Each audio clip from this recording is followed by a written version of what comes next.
মাকে এই 3টি কথা কখনোই বলবেন না। আল্লাহ তাআলা বলেন, তোমরা তোমাদের বাবা মায়ের সাথে সদয় ব্যবহার করো। যে মায়ের পায়ের তলে জান্নাত, তার সাথে খারাপ ব্যবহার করা মানে নিজের ভাগ্য থেকে বরকতকে মুছে ফেলা। নাম্বার 1, মা যখন কিছু বলে ভুল হলেও তাকে বলো না তুমি কিছুই জানো না, কারণ আজকে তুমি যত কিছুই জানো তার প্রথম শিক্ষক ছিলেন তোমার মা। তোমার প্রথম শব্দ শেখা, তোমার হাঁটা সবকিছুই তার হাত ধরে, তাই ভুলেও তাকে কখনো অসম্মান করো না। নাম্বার 2, কখনো তাকে বলো না তুমি আমার জন্য কি করেছো, কারণ তোমার জন্মের মুহূর্ত থেকেই তিনি তার ঘুম, শান্তি, স্বপ্ন সবকিছুই তোমার জন্য ত্যাগ করেছে। তুমি যত বড় হও না কেন তার ঋণ কখনোই শোধ হবে না।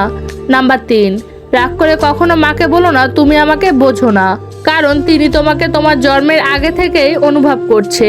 তোমার মুখের হাসি দেখলে তার মন ভরে যায়, তোমার চোখে পানি দেখলে তার বুকটা ফেটে যায়।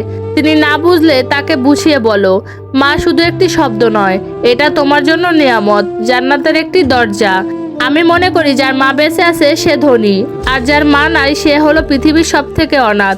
আপনার মা বেঁচে থাকলে আলহামদুলিল্লাহ বলুন, আর সকল মাকে আল্লাহ জান্নাতুল ফেরদাউস নাসিব করুন।